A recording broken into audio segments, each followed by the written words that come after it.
নমস্কার, আমি বিজয় দাস, কুরুলিয়া যমুনা তপশিলি সাংস্কৃতিক সেবা সমিতির সভাপতি।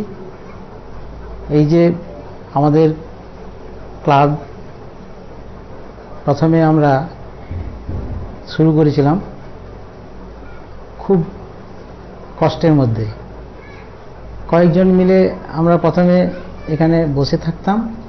থাকতে থাকতে আমরা চিন্তা করলাম যে এখানে ফাঁকা জায়গায় বসে থাকার থেকে আমাদের একটা ঘর প্রয়োজন। কিন্তু এই তপশিলি সাংস্কৃতিক সেবা সমিতির সবাই তো দিন মজুর করে খায়, তাই চিন্তার মধ্যে থেকে আমরা নিজেরাই এই একটা বাড়ি তৈরি করলেন। কিভাবে না, এই মাঠ থেকে কিছু গরুর গাড়ি করে মাটি এনে একটা সবাই মিলে দিনের বেলায় সবাই কাজ করে, তারপর কাজ শেষ করে আমরা সন্ধ্যেবেলায় আমরা সবাই মিলে কাজ শুরু করলাম। যাই হোক, একটা মোটামুটি আমরা বাড়ি তৈরি করলাম, রুম।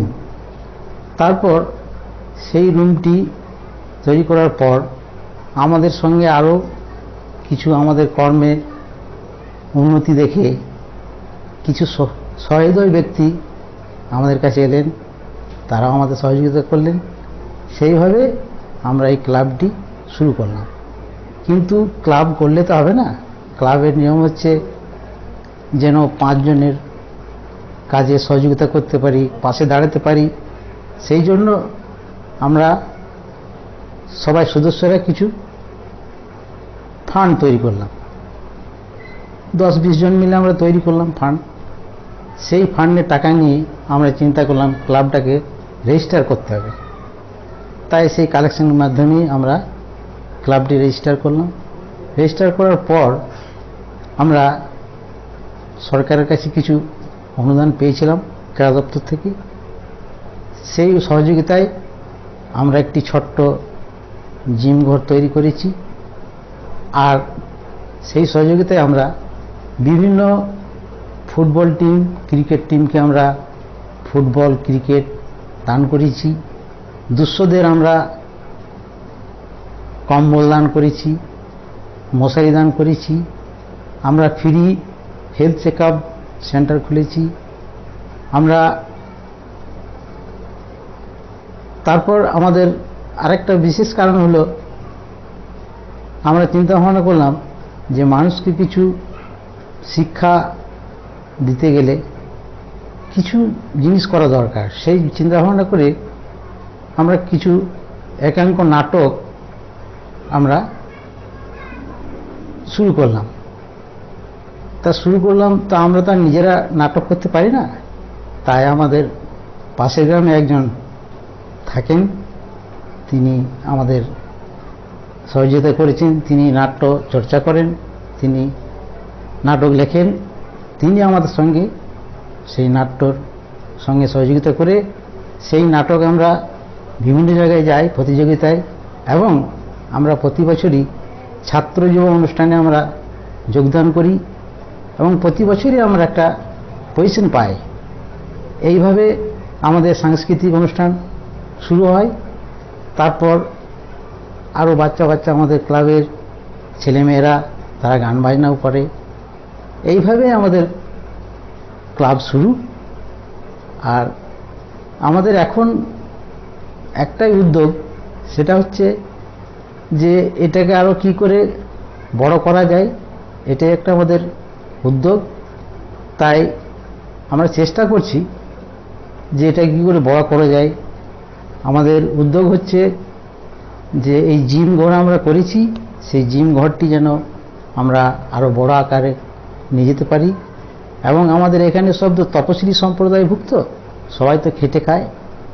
তাই আমাদের আরেকটা ইচ্ছা আছে যে যদি আমরা একটা কমিউনিটি হল করতে পারি, তাহলে এই যে তপশিলি সম্প্রদায় এরা সব খেটে খায়, যদি কোনো লোক মারা যায় তার সৎ কার্যের জন্য 5 জনকে খাওয়ানোর জন্য একটা জায়গা চাই।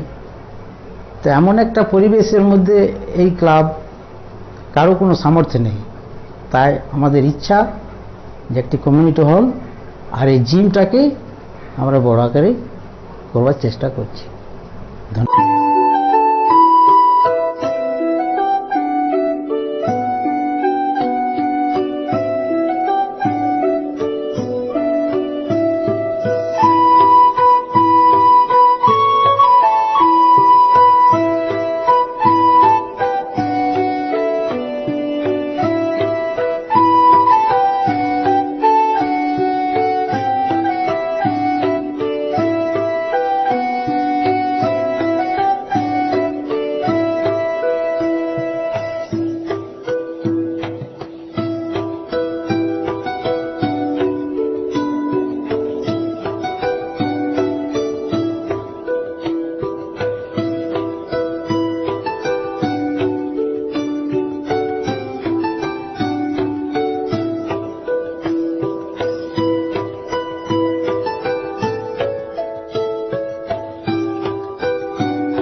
এই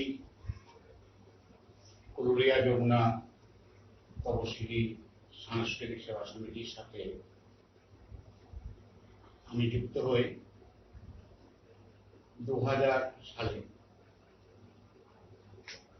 তারা যখন এই নাটকের জন্য আমাকে আহ্বান করে, তখন আমি,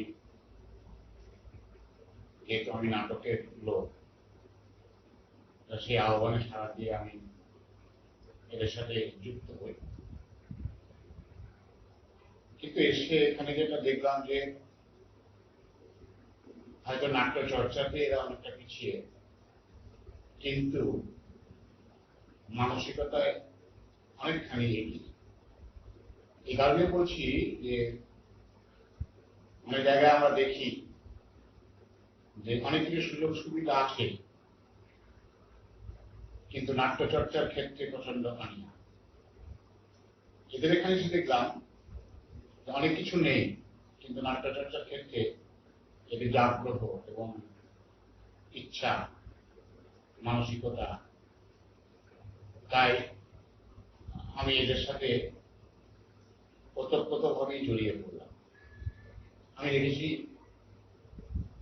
যে এই সংস্থার অধিকাংশ সদস্য যারা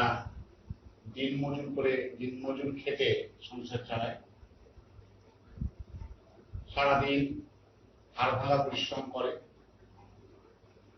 কিন্তু রাত্রে তারা এই ক্লাবে জড়ো হয় এবং অত্যন্ত আন্তরিকতার সাথেই নাট্য চর্চা করে থাকে। আমি কোনোদিন ওদের মধ্যে কোনো খামতি দেখি। প্রথম হয়তো ওদের নাটক করার ক্ষেত্রে কিছু কিছু অসুবিধা হচ্ছিল, পরবর্তী ক্ষেত্রে সেই জায়গাটাতে তারা উন্নতি লাভ করে এবং বিভিন্ন জায়গায় এই দল নিয়ে আমি বিভিন্ন প্রতিযোগিতাতে অংশগ্রহণ করেছি এবং বললে হয়তো অত্যুক্তি হবে না যে সাফল্য এসেছে অনেক জায়গায়। ছাত্র যুব উৎসবে আমরা রাজ্যে অংশগ্রহণ করেছিলাম, যদিও কোনো স্থান অধিকার করতে পারিনি, কিন্তু বিচারকদের কাছ থেকে আমরা অত্যন্ত তারিফ পেয়েছিলাম। তো এইসব ছেলেমেয়েরা, এদের মেয়েদেরও একটা নাটকের দল আছে, ছোট ছোট মেয়েরা নাটক করে। আমি দেখেছি যে এই নাট্যচর্চার ক্ষেত্রে এদের কত আন্তরিকতা, আমি মুগ্ধ হয়ে যাই মাঝে মাঝে এদের আন্তরিকতা দেখে। এই ধরনের এই মুহূর্তে করোনা আবহে হয়তো নাট্যচর্চা একটু স্তীমিত, হয়তো সেইভাবে আমরা এক জায়গায় জড়ো হয়ে নাটকের রিহার্স করতে পারছি না, কিন্তু মাঝে মাঝে আমাদের কোথাও দেখা হয় অথবা ফোনে এই নাট্যচর্চা নিয়ে আমাদের আলোচনা হয়। অবশেষে আমরা একটা সুযোগ পেলাম যে এই ধরনের একটা প্রতিযোগিতা যদি আমরা করতে পারি, অনলাইন প্রতিযোগিতা বিভিন্ন জায়গাতে হচ্ছে আবহাওয়া করোনায়, তো আমরা এই সুযোগটা পেলাম, এই সুযোগটা দেখলাম সত্যি খুব ভালো সুযোগ।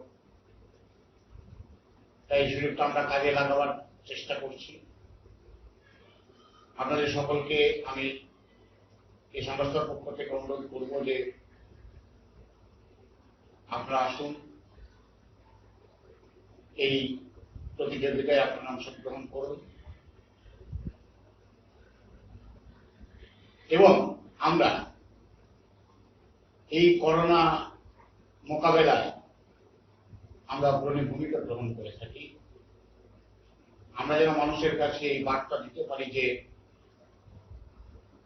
করোনা হয়তো আমাদের কিছুটা পিছিয়ে দিতে পেরেছে, কিন্তু আমাদের সবকিছু শেষ করে দিতে পারেনি। আমরা আবার নতুন সূর্য দেখব এবং আমরা সামনের দিকে এগিয়ে যাব। তাই আপনাদের সকলকে অনুরোধ করব যে আপনারা আমাদের এই প্রতিযোগিতায় অংশগ্রহণ করুন, আমাদেরকে সাহায্য করুন। আমাদের সকলের মিলিত প্রচেষ্টায় আমরা সাংস্কৃতিক চর্চাকে আরো সামনের দিকে এগিয়ে নিয়ে যাই এবং মানুষের মনে যে জীর্ণতা, দীনতা, সেগুলোকে ধুয়ে মুছে সাফ করে দিয়ে একটা সুন্দর সমাজ গড়ার লক্ষ্যে আমরা যেন পৌঁছতে পারি। নমস্কার।